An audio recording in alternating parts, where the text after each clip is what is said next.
तो hello everyone, revision में आपका फिर से स्वागत है। तो दोस्तों आज मैं एक नई वैकेंसी के बारे में बात करने वाला हूं। तो दोस्तों ऑल ओवर इंडिया में एक नई योजना आई है जो कि महिलाओं में हो रही हिंसा को रोकथाम व उनकी कानूनी सहायता के लिए लाई गई है। इसका नाम है सखी वन स्टॉप योजना और ये योजना का प्रसार छत्तीसगढ़ राज्य में भी है और छत्तीसगढ़ राज्य में बलौदाबाजार जिले के अंतर्गत इस योजना के लिए बहुत सारी वैकेंसीज आई हुई हैं। तो इस वीडियो में मैं बात करने वाला हूं कि आखिर कौन कौन इसमें योग्य होंगे, क्या क्या पात्रता रखी गई है और क्या क्या सैलरी का प्रावधान इसमें रखा गया है और इसके लिए आप अप्लाई कैसे कर सकते हैं, इसमें इनका काम क्या होगा, इन सभी चीज़ों के बारे में जानकारी मैं इस वीडियो में देने वाला हूँ। तो दोस्तों यदि आप वीडियो पर नए हैं तो पहले जाइए लाइक शेयर एंड सब्सक्राइब कर लीजिए, तभी इसी प्रकार की वीडियो की नोटिफिकेशन आपको मिल पाएंगी। तो बिना किसी देरी के बढ़ते हैं हमारे आज के वीडियो की ओर। हाँ तो दोस्तों आप स्क्रीन पर ऑफिशियल नोटिफिकेशन देख पा रहे होंगे और यहाँ पर आप महिला एवं बाल विकास विभाग के अंतर्गत बलौदाबाजार जिले में आई भर्ती एक योजना चल रही है सखी वन स्टॉप सेंटर। इस योजना के अंतर्गत विभिन्न पदों पर भर्ती आई हुई हैं, आप इसमें देख पाएंगे। ठीक है, चलिए मैं सीधे भर्ती के बारे में बात करता हूँ, आखिर कौन कौन से पद होंगे यहाँ पर। तो देखिए, एक होगा केस वर्कर, ठीक है, जिसमें केवल एक पोस्ट है और इसकी वेतनमान भी आप यहाँ पर देख सकते हैं 18,420 रुपये आपको एक मुश्त मिलने वाली है। और वहीं दूसरा है बहुउद्देशीय कार्यकर्ता, इसमें भी एक पोस्ट है और इसमें आपकी सैलरी होने वाली है 11,720, जो कि अच्छी खासी सैलरी है। ठीक उसी प्रकार पैरा लीगल कार्मिक या वकील, ठीक है, इसमें भी एक पोस्ट जो कि अनारक्षित, देख सकते हैं आप यहाँ पर अनारक्षित पद है यहाँ पर। तो यहाँ पर भी आपकी सैलरी होने वाली है 18,420 रुपये। फिर देखते हैं पैरा मेडिकल कार्मिक, इसमें भी एक पोस्ट है, वो भी अनारक्षित और इसमें भी आपकी सैलरी होने वाली है 18,420 रुपये। अब बात करते हैं हम सुरक्षा गार्ड या नाइट गार्ड की। तो इसमें एक पोस्ट जो है ये अनारक्षित है, वह एक पोस्ट है अनुसूचित जाति मतलब एससी वर्ग के लिए और एक पोस्ट आरक्षित है ओबीसी वर्ग के लिए। इस प्रकार से इन तीनों में ही सैलरी 11,360 रुपये रखी गई है। ठीक है, अब देखिए सबसे मेन पॉइंट ये है कि ये सभी पद केवल और केवल महिला आवेदकों के लिए है, मतलब केवल महिला अभ्यर्थी ही इन सभी पदों पर फॉर्म अप्लाई कर सकते हैं।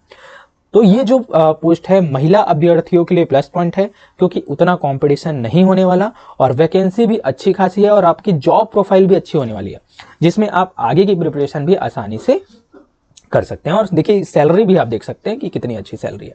ठीक है, अब बता दूं आपको कि आपको 20 जनवरी 2025 को इसमें ना तो आपको ऑनलाइन एप्लीकेशन डालना है ना तो ऑफलाइन, सीधा वॉक इन इंटरव्यू है। मतलब जो आवेदन आपको दिए जाएंगे उसको आपको फिल करना है, उनमें जो भी चीजें मांगी गई हैं उनको संलग्न करना है और सीधे वॉक इन इंटरव्यू के लिए निर्धारित स्थल पर पहुंच जाना है।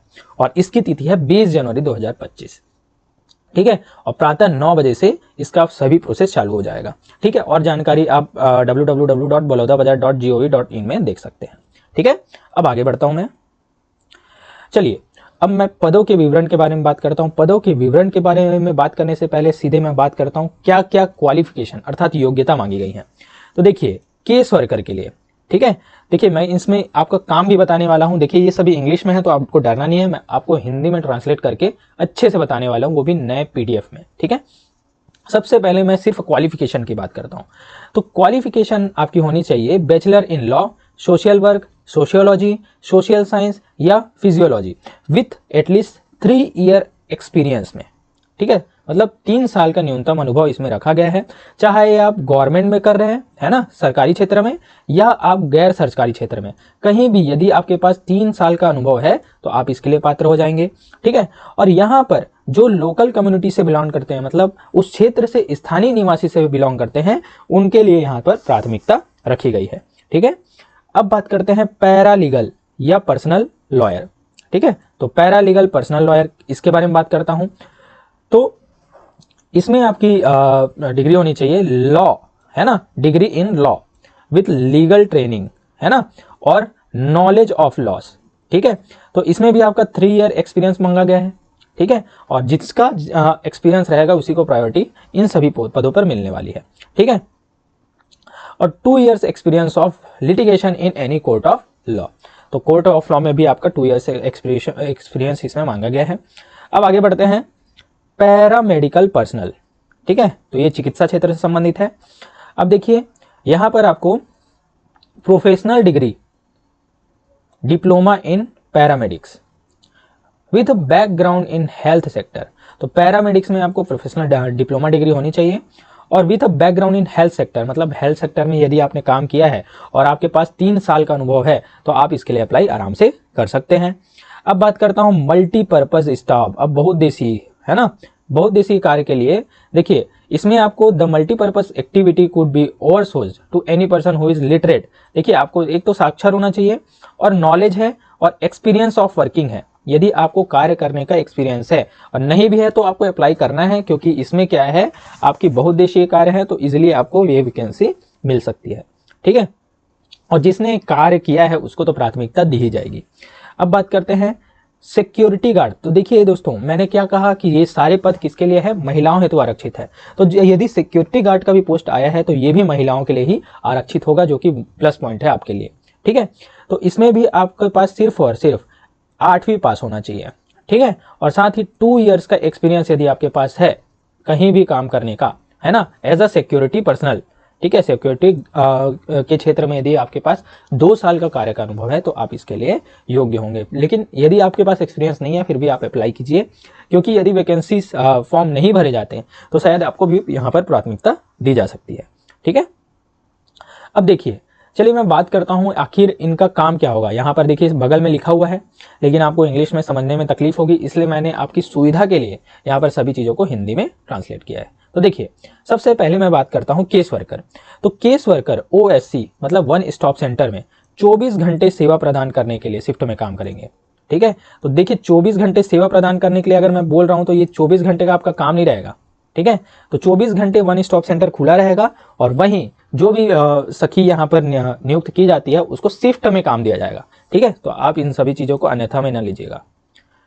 अब वह OSC, देखिए OSC का मतलब होता है वन स्टॉप सेंटर तक पहुंचने वाली महिलाओं को क्या देंगे, सेवाएं प्रदान करेंगे, है ना, और VAW के मामलों में हस्तक्षेप करेंगे, वो उनके तार्किक निष्कर्ष तक ले जाएंगे।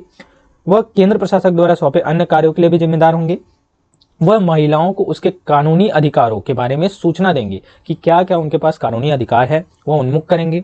दुर्व्यवहार हिंसा के खिलाफ कानूनी कार्यवाही शुरू करने में महिलाओं की क्या करेंगी, मदद करेंगे। तो आप समझ पा रहे हो कि यदि महिलाओं के ऊपर हिंसा हो रही है तो ये सभी उनको क्या देंगे, सुविधा प्रदान करेंगे कि आप ये चीजें कर सकते हैं।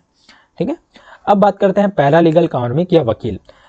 तो ये महिलाओं को उसके कानूनी अधिकारों के बारे में जानकारी देंगे कि आपके पास क्या क्या राइट्स है ना, और यदि वे ऐसा करने के लिए तैयार है, मतलब जिनके ऊपर हिंसा हो रही है और उनको बताया जाता है कि आपके पास ये कानूनी अधिकार है तो आप इस प्रकार से केस कर सकते हैं, तो यदि वे तैयार है केस करने के लिए तो महिला को उसके साथ हुए दुर्व्यवहार हिंसा के लिए विरुद्ध कानूनी कार्यवाही आरंभ करने में भी ये सहायता प्रदान करेंगे।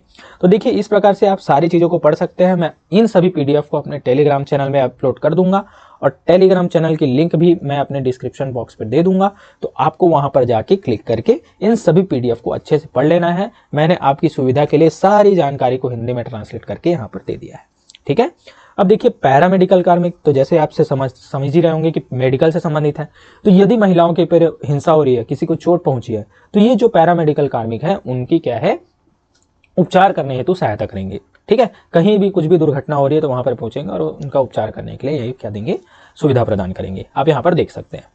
अब वहीं बहुउद्देशीय कार्यकर्ता, तो बहुउद्देशीय कार्यकर्ता में स्वच्छता, सफाई, है ना, जैसे आगंतुकों को पानी देना, इन सभी चीजों की कार्य यहाँ पर बहुउद्देशीय कार्यकर्ताओं की होंगी, जो कि उतना हेक्टिक जॉब भी नहीं है लेकिन इसकी सैलरी भी अच्छी खासी है, जो कि यदि आप नॉर्मल प्राइवेट सेक्टर में कर रहे हैं तो इतनी सैलरी के योग्य आप नहीं होने वाले।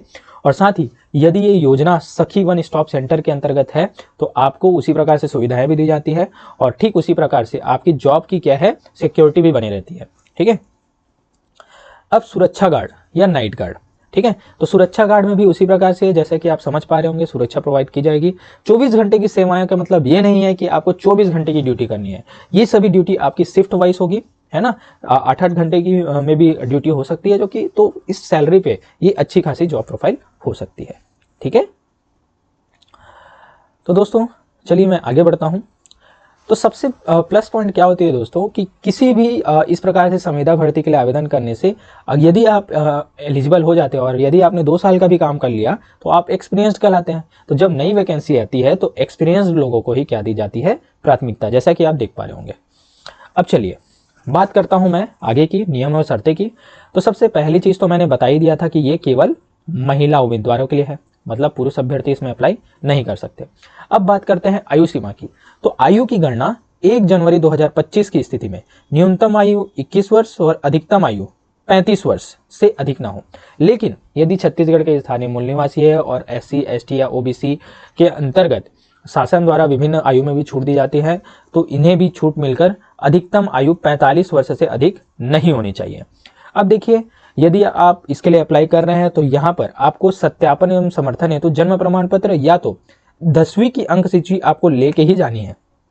ठीक है, या तो जन्म प्रमाण पत्र ले जाइए या 10वीं की अंक सूची जिसमें जन्म तिथि अंकित हो, है ना, और इस प्रकार से आपका दस्तावेज सत्यापन होगा। अब दूसरी बात मैं बात करूं तो छत्तीसगढ़ के मूल निवासियों के लिए ही ये क्या है, पोस्ट आए हुए हैं, मतलब छत्तीसगढ़ के बाहर के अभ्यर्थी इसमें अप्लाई नहीं कर सकते। ठीक है, इसलिए आपको वहां पर मूल निवास प्रमाण पत्र भी जमा करना होगा। और पहली बात एक और चीज मैं बता दूं कि जो भी दस्तावेज आप ले जा रहे हैं तो नीचे में आपको स्व प्रमाणित जरूर करना है, सेल्फ अटेस्टेड। ठीक है, अब देखिए, जाति प्रमाण पत्र भी आपको यहां पर संलग्न करना है। और यदि आपकी नियुक्ति हो जाती है तो 1 माह के अंतर्गत आपको स्वास्थ्य परीक्षण कराना है। ठीक है, मेडिकल टेस्ट होगी। अब देखिए, इन सभी चीज़ों को आप पढ़ लीजिएगा। मैं ज़्यादा अगर इन सभी चीज़ों को मेंशन करता रहूं तो वीडियो बहुत ही ज़्यादा लंबा हो जाएगा। सीधे मैं आता हूं मेन पॉइंट पे। ठीक है, ये सभी नियमों को आपको पढ़ना जरूर है। अब देखिए, मैं सीधे मेरिट की बात करता हूं। ठीक है, तो किस प्रकार से आपका मेरिट होने वाली है। तो सबसे पहले मैं बताता हूं कि आपको 20 जनवरी 2025 को पहुंचना है और इसकी पूरी कार्यसारणी यहाँ पर दी गई हुई है कि आपके साथ क्या, आपको वहाँ पर क्या क्या करना है। तो देखिए, प्रातः 9 बजे आपको वहाँ तो पहुँच ही जाना है, 9 बजे से पहले। तो 9 बजे से लेकर 12 बजे तक आपका आवेदन का संकलन होगा, पंजीयन होगा, रजिस्ट्रेशन होगा तथा सूचीकरण होगा।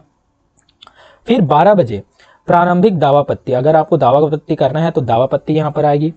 फिर 12:30 से 1:30 बजे तक क्या होगा, दावापत्ति प्राप्त किया जाएगा। फिर 1:30 से लेकर 2 बजे तक दावापत्ति का निराकरण किया जाएगा और 2:30 बजे आपकी अंतिम पात्रता सूची तैयार कर दी जाएगी कि कौन कौन इन सभी पदों पे पात्र हैं। उसके बाद 3 से 4 बजे तक वरीयता में अधिकतम 10 प्रतिभागियों की क्या ली जाएगी, कौशल परीक्षा ली जाएगी। और फिर 4 से 5 बजे तक साक्षात्कार हो जाएगा। मतलब 20 तारीख को ही सारे के सारे प्रोसेस हो जाएंगे। ठीक है, उसके बाद आपको पता चल जाएगा कि आपका सिलेक्शन हुआ या नहीं। ठीक है, अब बात करते हैं नियुक्ति की प्रक्रिया। ठीक है, तो नियुक्ति की प्रक्रिया कैसी होगी। तो देखिए, नियुक्ति की प्रक्रिया सेवा प्रदाताओं के वांछित न्यूनतम शैक्षणिक योग्यता में, तो न्यूनतम शैक्षणिक योग्यता जैसे मैंने बताया सिक्योरिटी गार्ड के लिए न्यूनतम शैक्षणिक योग्यता क्या थी, 8वीं पास। तो उसके आधार पर 100 अंक के आधार पर, है ना, अधिकतम 60 अंक का निर्धारण यहाँ पर किया जाएगा, क्योंकि 8वीं में आपका जितना अच्छा परसेंट है उस बेसिस पे आपका नंबर दिया जाएगा। फिर अनुभव की बात करते हैं। यदि आपके पास अनुभव है तो प्रत्येक वर्ष के लिए एक्स्ट्रा 2 अंक प्रदान किए जाएंगे। ठीक है, और इन अंकों की अधिकतम संख्या 10 अंकों की होगी। ठीक है, तो यदि आपने 5 साल का अनुभव प्राप्त किया है तो आपको 10 अंक मिलेगा, लेकिन यदि आपने 6 साल का अनुभव किया है तो आपको फिर भी 10 अंक ही मिलने वाला है। 10 अंक से ज्यादा आपको यहाँ पर लाभ नहीं मिलेगा। अब देखिए, यदि आपने महिला हेल्पलाइन या सखी वन स्टॉप सेंटर में पहले काम किया है, तो पहले भी काम किया है, तो इसमें प्रति वर्ष के लिए इसमें भी 2 अंक का आवंटन आपको किया जाएगा और इसमें भी अधिकतम 10 अंक ही होंगे। तो आप यहाँ पर देख पा रहे होंगे कि अनुभव की क्या यहाँ पर लाभ है। अब देखिए, उपरोक्त आधार पर 80 अंक के आधार पर ही आपकी क्या है, मेरिट सूची बन जाएगी। अब मेरिट सूची बनती है तो जिसका जिसका भी नाम आता है तो क्या किया जाएगा, जैसे एक पोस्ट के पीछे 5 लोगों को यदि बुलाया जा रहा है तो उसके बाद उनका यहाँ पर कौशल परीक्षा होगा या वॉक इन इंटरव्यू, जिसमें भी जिन पदों पर अप्लाई किया उसके आधार पर, तो 20 अंक का क्या हो जाएगा, यहाँ पर वॉक इन इंटरव्यू होगा। अब इस प्रकार से 100 अंक के आधार पर मेरिट सूची बनने वाली है। ठीक है, अब देखिए, नियुक्ति की अवधि यहाँ पर बता दी गई है कि 2 वर्ष, है ना, तो 2 वर्ष के लिए यहाँ पर की जाएगी। मोस्टली संविदा भर्तियों में क्या होता है कि 1 साल के लिए भर्तियां ली जाती हैं, लेकिन इस भर्ती में 2 वर्ष की अवधि रखी गई है। लेकिन यदि यहाँ पर आवश्यकता पड़ती है तो प्रत्येक बार 1 वर्ष के लिए आपका कार्यकाल बढ़ाया जाता है। तो दोस्तों, मैं आपको बार बार बोलता हूं कि इस प्रकार से संविदा भर्तियों को जरूर डालिए, क्योंकि इसमें आप यदि एंट्री कर लेते हैं तो आपको बाहर निकलना इतना आसान भी नहीं होता। आप यदि एक्सपीरियंस्ड होते जाते हैं तो आपका कार्यकाल आगे बढ़ा दिया जाता है। मोस्टली संविदा भर्ती में यही देखा गया है। ठीक है, अब आगे इन सभी नियमों को आप पढ़ लेंगे देखिए ये है आवेदन का प्रारूप। तो इस पीडीएफ के लास्ट में आवेदन का प्रारूप यहाँ पर दे दिया गया है। तो यहाँ पर आपको क्या लगाना है, फोटो, ठीक है, यहाँ पर आपको फोटो। लेकिन इन सभी चीजों को बताने के पीछे का मेरा रीजन है कि यदि यहाँ पर आप फोटो लगाते हैं तो फोटो के ऊपर आपको यहाँ पर साइन करना है, और आधा साइन आपका फोटो में होना चाहिए और आधा साइन आपका आवेदन में होना चाहिए। इस बात को आप याद रखेंगे, छोटी छोटी चीजें आपके आवेदन को निरस्त कर सकती हैं। देखिए इन सभी फॉर्म को आप इजीली भर सकते हैं, हिंदी में दिया हुआ है, ज़्यादा कोई टफ टास्क है नहीं। अगर यदि फिर भी आपको कोई भी तकलीफ होती है तो आप कमेंट बॉक्स पे या फिर मेरे टेलीग्राम चैनल पर जुड़कर क्वेश्चन कर सकते हैं। मैं कोशिश करूंगा आपको ज़्यादा से ज़्यादा हेल्प कर पाऊँ। देखिए सभी फॉर्म बहुत ही ईजी से, ठीक है। देखिए संलग्नों की सूची आप यहाँ पर देख पाएंगे, है ना। एक लिफाफा जिसमें स्वयं का पता लिखा और 10 रुपए का डाक टिकट, ये सभी छोटी छोटी चीज़ों का आपको ध्यान रखना है, ठीक है। ये है घोषणा पत्र। तो दोस्तों इस प्रकार से आपको फॉर्म भरना है और वॉक इन इंटरव्यू के लिए 20 जनवरी 2025 को पहुंच ही जाना है, ठीक है। और निर्धारित समय सीमा से पहले पहुंचिए। ऐसा नहीं है कि आप 9 बजे का टाइमिंग दिया है और 8:45 को 8:55 को पहुंच रहे हैं, ठीक है। आपको करीबन 1 घंटा पहले वहां पर पहुंच जाना है। तो दोस्तों इस प्रकार से मैं नई नई वैकेंसीज की जानकारी अपने वीडियो पर देते रहता हूं। तो यदि आप वीडियो पर नए हैं तो लाइक, शेयर एंड सब्सक्राइब जरूर कीजिए और कमेंट बॉक्स में बताइए कि आपको मेरी वीडियोस कैसी लगती हैं। तो दोस्तों आज के मेरे वीडियो पर बने रहने के लिए धन्यवाद। मिलते हैं अपने नेक्स्ट वीडियो में।